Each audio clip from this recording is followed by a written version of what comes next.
We have House Secretary General Reginald Velasco from the House of Representatives. Sir, magandang hapon and thank you for joining us in Storycon. Magandang hapon, Good afternoon. Ay sir, nakamute ata kayo sir. Nakamute po kayo. Nakamute Yan. ata kayo sir. Yes sir. Yan, Yeah. yan. Okay Yes, sir. na? Yes. Okay Yes na. sir. Yes. We can hear you now Okay sir. Okay na po. Yeah. Anyway, sir, maraming salamat for joining us this afternoon. We appreciate your taking the time to talk to us and welcome to the Story Conference. Sir, let me start off with this.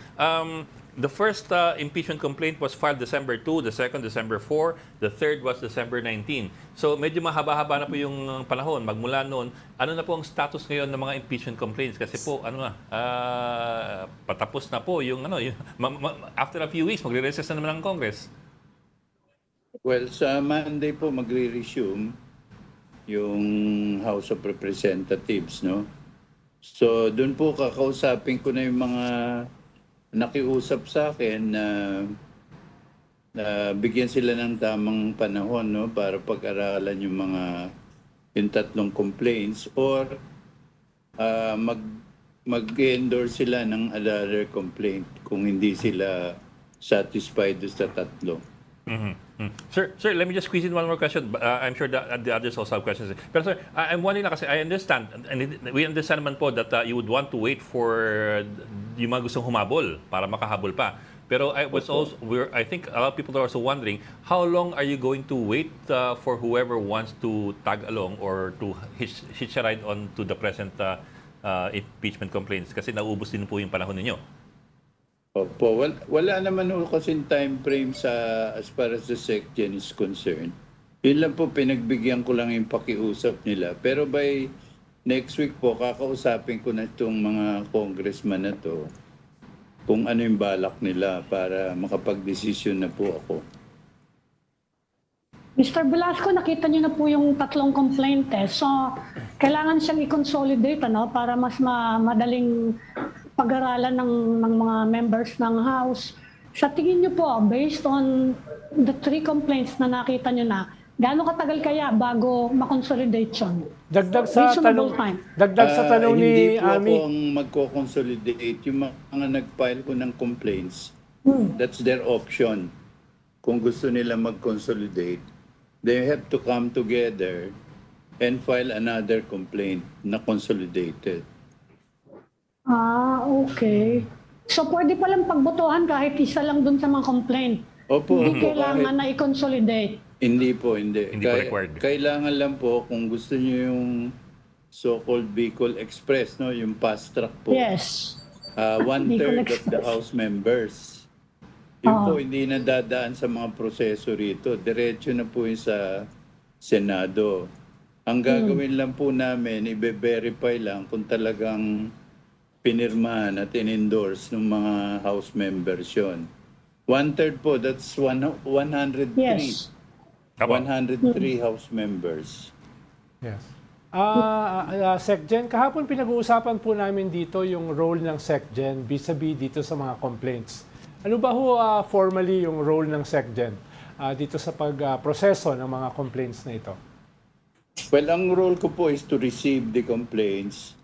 Tapos po, titignan namin kung verified complaint. No? Ibig sabihin, nandun po yung mga requirements, no, na kailangan in-endorse ng at least one member ng House of Representatives. And that should be fairly faster and fairly easy kasi that's ministerial. Opo, lahat, Yes, sir. lahat naman po tatlo, yung tatlo po may endorsement Yes, sir. ng at least one House member. Yes, sir. Sir, if I may, sir, kasi I was reading the House Rules, Rule 2, Section 3 ng House Rules ng House of Reps, says this, a verified complaint for impeachment shall be filed with the Office of the Secretary General, that's your office, and immediately referred to the Speaker. Yun po, that's the phrasing there, immediately referred to the Speaker. Now, we understand po, siyempre, nagpasko at nagbagong taon, so medyo may konting vacation time. Opo, opo. Pero at the same time po, it's been more than a month since the first impeachment complaint was filed. And so that does raise some questions among some people na parang, so ano nangyari po? How long are you going to wait until, sabi nga ninyo, there's no timetable naman pero it says in the House Rules, immediately referred to the Speaker. Opo. Hindi rin po kasi ma-actionan dahil on break ko ngayon yung House of Representatives, no? So pinagbigyan ko po yung mga pakiusap ng mga House members. Nabigyan sila ng panahon para pag-aralan kung i-endorse nila one of the complaints or magpapile ng bagong complaint, no? So by next week ko, I will have to make a decision. That's a decision, sir, by the Secretary General. There is no Yes, instruction sir. from the Yes, sir. Speaker? Ang nangyari po kasi, very rare po yung tatlong complaints na ipapile. Usually, isang complaint lang. Kaya yung SecGen, walang problema, nire-repair agad sa Speaker, no? Ito po tatlo eh. So, tapos may humahabol pa. Magkakaroon ho kasi ng legal issue pagka transmit ko na ho, let's say yung tatlo, tapos may humabol pa po. Baka hindi pumayag yung nag-file ng tatlo na isama yung fourth complaint. Yes, sir. Kaya pinagbibigyan po natin yung request ng ibang House members na hintayin lang sila. Siguro po by next week, we will know kung meron talagang magpapile ng complaint, na bagong complaint, or yung mga mag-endorse po. Kasi nagsisignature gathering po yung mga congressmen na nag-endorse nung one of the three complaints, no? Nagsisignature gathering po sila dahil siyempre gusto po nilang ma-achieve yung one-third, no? Yung 103 members para hindi na ho dadaan sa mahabang proseso. At liberty ba kayo, SecGen, para sabihin yung ano na yung fourth complaint na nababanggit, kung sino magpa-file niyan? At ikalawa, Wala ho. Kasi sinabi lang sa akin and confidentially sinabi sa akin yun. Kaya hindi ko ma-reveal yung mga pangalan nila, no? Pero yun po, na may mga na-receive naman kaming formal letters na nagre-request sa akin na kailangan nila ng time para pag-aralan yung mga complaints na na-filed so far. again, SecGen, at liberty ba kayo para sabihin na ano na ba status ng signature campaign na binabanggit nyo? Wala akong report sa akin yun. Yung mga nag-endorse po ang magre-report niyan kung may nag-gather na silang additional endorsers. Mr. Velasco, kung magdesisyon na wala ng consolidation, anong magiging process sa House bago siya ipadala sa Senate? Pwede ba yung tatlong complaint lahat ipadala sa Senate? Kung walang Hindi consolidation. Hindi po eh. Nasa sa Committee on Justice po yan kung anong gagawin nila. Basta lahat po yan i-repair ng Committee on Rules sa Justice Committee. Yes, sir. Yes, sir, we understand, sir. Pero nga, as you said, sir, it is the Committee on Justice that will be tasked with consolidation. So, wouldn't it have been more efficient to just pass it on upstairs so that they can consolidate when they feel like it is time to consolidate, rather than dun sa first step pa lamang, nakabinbin po? We'll give them the option kasi ni-report nung Makabayan Block na nag-meeting na po sila with the other persons na nag-file ho nung 2 complaints, no? So silang tatlo nag-meeting daw pa lang eh, kasi wala ho pa siya palang report sa akin eh. Nag-meeting daw po sila na they're willing to consolidate, no? So yun po rin ang isang inaabangan natin kung they'll be successful in consolidating the 3 complaints into 1 complaint. Now, sir, go ahead, Ami. May instruction po ba si Speaker Martin Romualdez? Kasi sa opisina niya babagsak yung mga reklamo din na yan, di ba? Meron ba siyang specific instruction with regard to tatlo ngayon and you are awaiting a 4th one? Wala po dahil yun nga break ko ngayon eh. Wala akong nagre-report masyado kung congressman dito including the speaker. Hindi ko siya nagre-report sa office niya eh. So wala ko rin kami pagkakataon na makapag-usap tungkol dito. Pero next week ko nandito na siya. Hopefully by Monday makausap ko siya at saka yung mga ibang house leaders. Kung pagbibigyan pa natin yung iba na maghintay or wag na lang hintayin, i-transmit na yung 3 complaints so far, no? Pero ngayon, ang inaabangan po rin natin, yung consolidated complaint, no? Kasi sabi nga ng Makabayan Black, nag-meet na sila yesterday and they are planning to have a consolidated complaint. Well, actually, sir, yung announcement kahapon ng Makabayan Black, ang sabi nila, they're asking the leadership to start moving already on the complaints Opo, file. well, Yes, sir. Magmumove lahat sa Monday eh. Kasi kahit makumilo si Akupos as SecGen, wala rin yung mag-a-action dahil wala yung Office of the Speaker ngayon, wala yung plenary session. Ang proseso po kasi, ta-transmit ko kay Speaker, the Speaker will refer it to the Committee on Rules, and then Committee on Rules sa plenary po, tapos plenary will decide kung i-refer na sa Committee on Justice, no? And then the Committee on Justice has a maximum period of 60 60 days. session days. So medyo matagal po yung proseso na yun. So, SecGen, kung sakaling hindi makonsolidate yung tatlong impeachment complaints, ay itatransmit nyo pa rin siya kay Speaker. Tapos si Opo, Speaker... yung tatlo. Yes, Or kung meron pang port Yeah. po, Yeah. sasama ko na po yun. Will the Speaker have to choose one bago niya i-transmit sa Committee on Rules o yung Committee on Rules ang pipili bago i-transmit sa plenary?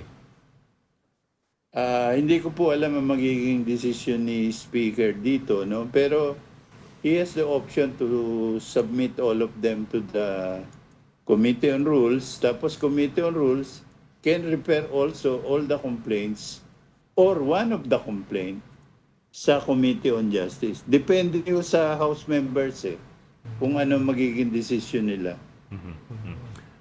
Well, sir, one last question from me, sir. I understand what you're saying na next week pa magsisimula ang talagang back to the boots.